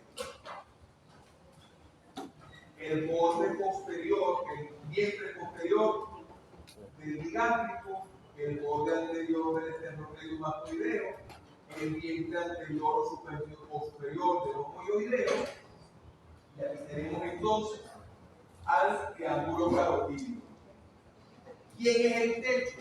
¿Quién lo tapa? El músculo platisma o cutáneo del cuello. Y por debajo, ¿se acuerdan los músculos profundos infraioideos que llegan a la línea oblicua del cartílago tiroides? Uno que viene desde el esternón y la clavícula, que es el esterno tiroideo o el esternocleido tiroideo, y uno que llega luego desde esa línea oblicua hasta el dioides, que es el tiroideo. Bueno, ellos están en el fondo. Mírenlo acá.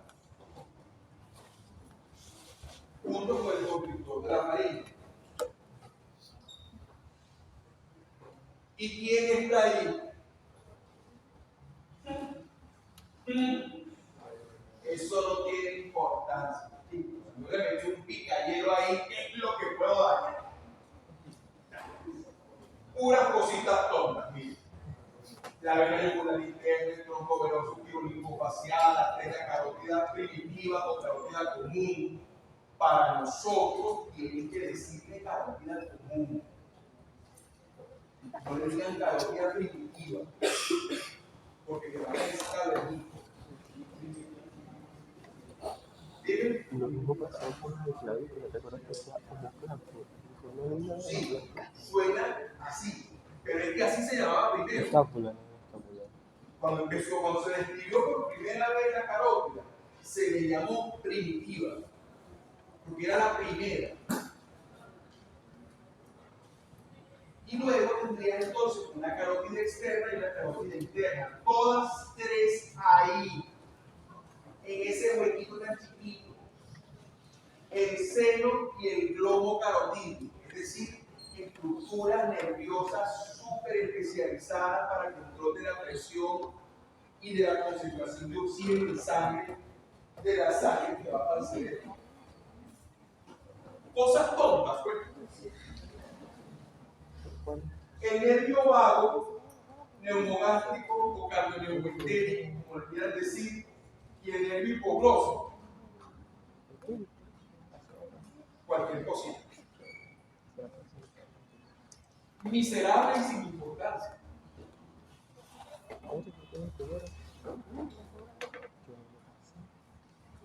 Y mira esta cosita. Míralo. No entendí. La yugular interna, la carótida primitiva, la carótida externa, la carótida interna. Aquí está el nacimiento de la facial. Miren los nervios del plexo cervical. Este es el glioso que viene cabalgando al DC1. Él va buscando el emulteo, parte del asa cervical.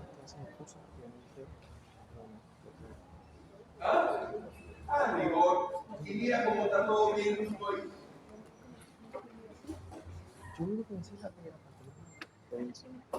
El triángulo muscular, ya ustedes se lo conocen. El vientre anterior o superior del homoioideo, el esternocleidomastoideo, la línea media, ese amarillo que está ahí, y estos músculos infraioideos, ustedes lo conocen. Miren, estos son los superficiales, el esterno ioideo o esternocleidoioideo, el homoioideo, es límite, pero viendo acá, si lo quitamos a él desde el punto de vista superficial, nos vamos a conseguir abajo este par de sinvergüenza que ya ustedes lo conocen, el tiroideo y el externo tiroideo. ¿Okay?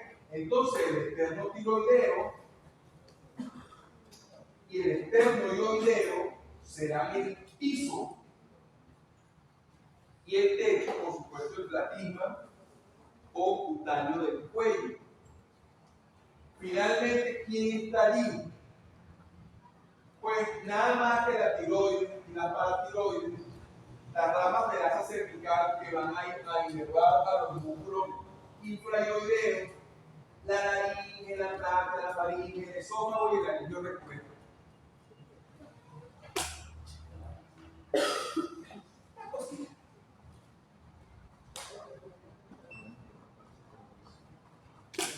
El triángulo submentoniano,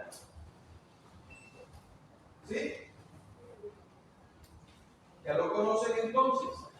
La línea media del cuello, el hioides, el vientre anterior del digástrico, tiene como techo, porque lo cubre a todo, al platisma, y como piso a este músculo que está acá, este mismo que está acá, que es el hilo hioideo.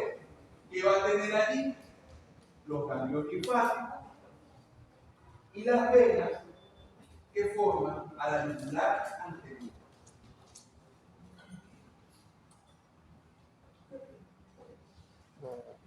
Y llegamos por fin a los triángulos del cervical posterior.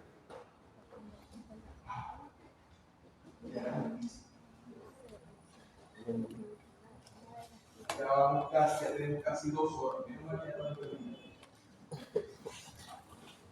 Entonces tenemos el triángulo cervical posterior, ¿sí? Ya ustedes saben, el trapeo bancoideo, el trapecio y la clavícula. Pero el músculo homoioideo, específicamente su vientre posterior o vientre inferior, me lo va a dividir, como dice su amigo Gray, que es el autor de Anatomía de Grey, no la serie de televisión, el libro de Anatomía, por favor. Este es dentro del triángulo posterior.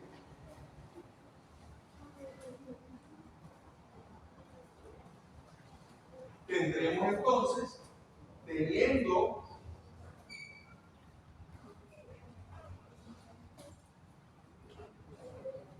¿quién es este? El vientre posterior inferior de quién? Del homoioideo. Muy bien, Mariana. Que me lo va a dividir para formar entonces el triángulo occipital y abajo el triángulo subclavio, que también lo conocen como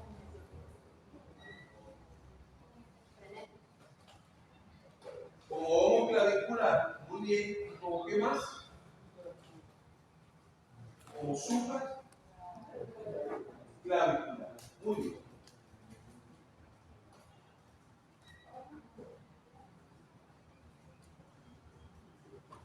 Entonces, el que está arriba, que es el triángulo occipital, ¿ok?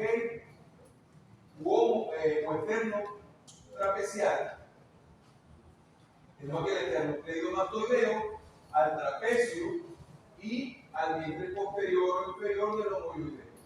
¿Sí?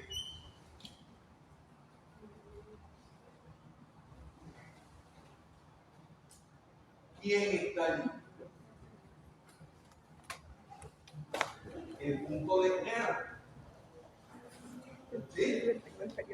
Así que ahí tiene que emerger la elevación sensitiva del cuello.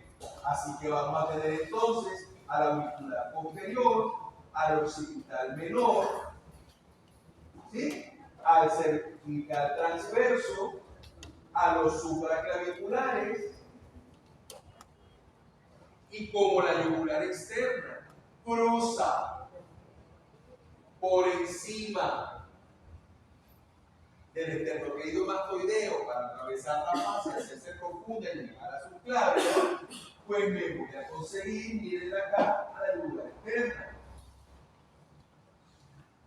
Pero además, me tengo que conseguir además al tronco cervicodorsal o arteria cervical transversa, que está acá, que vamos a estudiar en la próxima clase, a los ganglios linfáticos cervicales de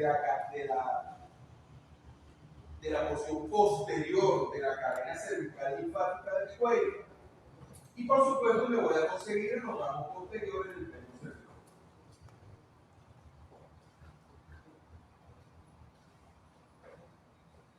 En el triángulo subclavio, supraclavicular o homoclavicular, ¿sí? Ya ustedes saben, el homoyoideo, vientre posterior o inferior, la porción clavicular del esternocleidomastoideo, el tercio medio de la clavícula,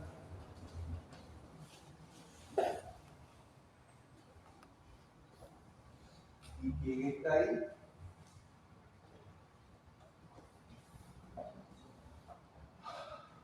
Los músculos escalenos anterior y medio. Importante.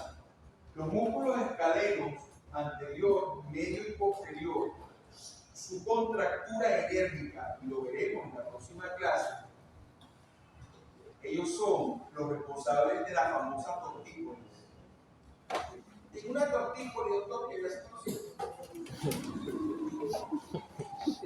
Usted lo examina, se va al triángulo posterior, ubica el esternocleidomastoideo, se va posterior a él, y en lo que lo toca, ¡ay! Y en ese momento, nuestro doctor Agüero, cirujano verbal, o tal vez el doctor Jesús Suárez, neurocirujano, le dirá: lo que pasa es que usted tiene una contractura enérgica en los músculos escalenos medios. No se preocupe, ya le voy a poner también. Y como eso no lo deja en paz, le voy a colocar un relajante de acción central que es más fuerte. Le vamos a colocar quizalidina. El único problema es, señor, usted que maneja la maquinaria pesada, tiene que salir de reposo. Porque no solo le va a dar sueño, se va a quedar dormido. Le aconsejo que no maneje, a menos que sea el chofer de mejor no.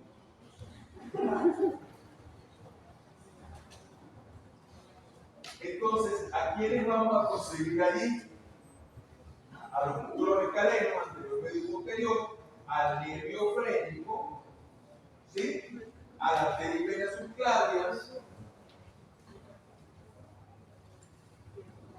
a los linfáticos supraclaviculares y a los troncos primarios del plexo braquial. ¿Se acuerdan que tomando como punto de referencia el punto de E podíamos bloquear el plexo braquial completo? ¿Sí? Y esta es la última lámina, que es solamente un resumen para que después ustedes la copien, la fotocopien, y vean lo que hacen con eso. Y aquí están todos los triángulos con sus sinónimos, contenido, receta, los límites y todo lo demás. Feliz fin de semana.